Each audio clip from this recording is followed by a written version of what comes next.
How's it going there, my flat picking friend? In today's video, we're going to be looking at the tune Boston Boy. This one's become a standard in the bluegrass circles, and largely, I guess, by Bill Monroe's shout out to the tune in his original composition, Jenny Lynn. He kind of runs through a bunch of fiddle tunes that his Uncle Pen used to play for him when he was a kid, and Boston Boy is one that gets a shout out in there. So this one's been picked up by modern bluegrass bands like Ricky Skaggs and Kentucky Thunder and a bunch of other folks, and really been made a modern bluegrass standard, so you'll want to know this one. This one's in the key of C, so we can work on some of our C position playing today, and it's got a lot of eighth notes in it, so as you start to ratchet the tempo up on this one, it's going to become more challenging. So remember to remain relaxed in your right and left hand and use as little tension as possible to achieve the desired outcome on this fiddle tune, okay?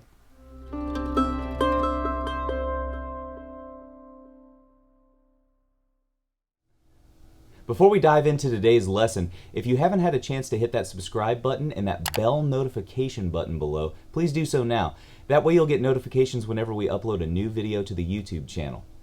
Also, if you're looking for a more enhanced learning experience with PDFs of the sheet music and tablature to all these flat pick fiddle tunes, as well as play-along tracks, backing tracks, and other educational tools, check out the link below in the description to mandolinsecrets.com/guitar. There you'll find all sorts of information about the Guitar Club and how you can get access to these tools and our community where you can interact with other flat pickers about our lessons and anything generally related to flat pick guitar. So like I said before, there are a lot of eighth notes in this tune, so you're definitely going to want to not only relax that right hand, but employ that alternate picking that we've talked about before. So all beats that start on a numbered beat or a down beat, 1, 2, 3, 4, should be played with the downstroke, and then all the notes that are on the and beats, 1 and 2 and 3 and 4 and, should be played with upstroke. So that's a general rule that you should definitely keep in mind on this one. Also on the B part, you may have noticed in that intro video there that I'm using my middle finger and pinky for the 3rd fret and the 5th fret on that high E string. Let me just play that passage for you one more time to get it back in your ears.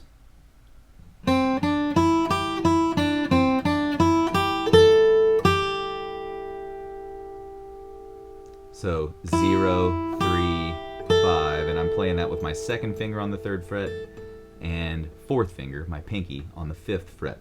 I like to do this because, as you'll know, I take any excuse whatsoever to work out the pinky. It's the weakest finger on the left hand, and mine, I've got the flying pinky. You'll notice if you see any videos of me playing out that my pinky makes a lot of wide motions, and I'm trying to kind of refine that and make it a little stronger by utilizing it more in these tunes. So the more that you kind of work it out, makes sense, right? The stronger it's gonna get and the more accurate and controlled the pinky will be. So that's why I use my pinky on here.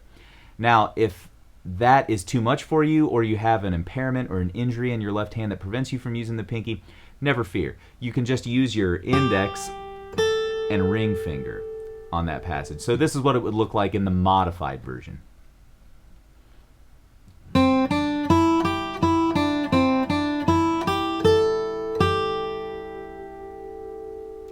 So it's a little bit bigger of a shift to get up there, but still totally doable even at full tempo. So while I would encourage you to try and use that pinky, like I said, if it's impossible, just forget about it and use your index and ring finger on that passage instead.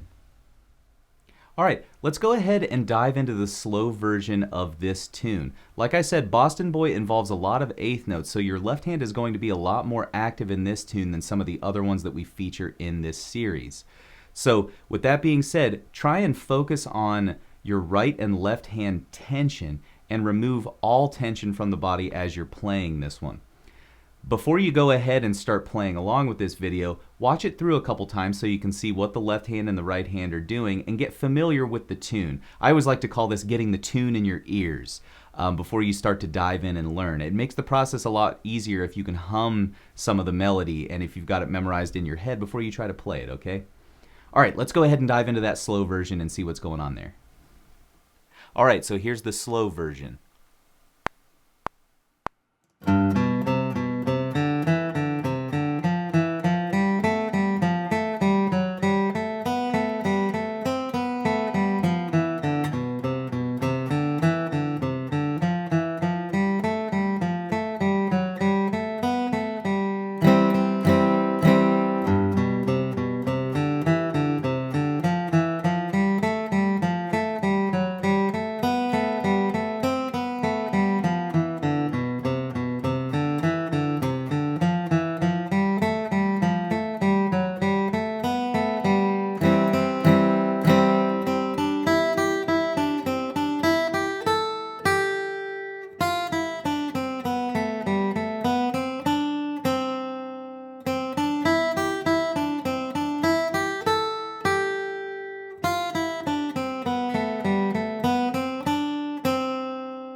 right, that's it for the slow version. Let's go ahead and ratchet that tempo up to a bit more of a medium dance tempo. This is something that you would probably hear people at your local jam session playing the tune at, maybe even faster. So like I said, focus on the removal of tension in your right and left hand, and that should take you pretty far on this tune. Let's go ahead and dive into that medium tempo version.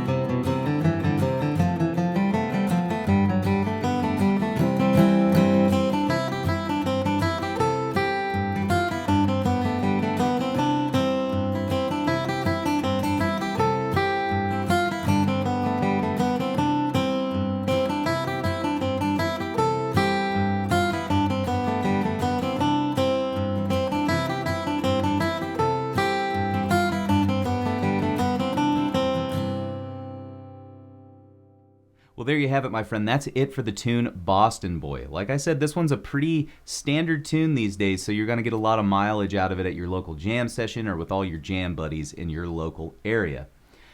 One more time, if you haven't had a chance to subscribe to this channel, hit that bell notification, please do that now, and leave us a comment below to let us know what you think of these videos and if there are any requests that you have for future flat picking videos here on the Mandolin Secrets channel. All right, thank you so much for joining us today, folks. That's it for Boston Boy. I hope you enjoyed this tune, and we'll see you in the next video.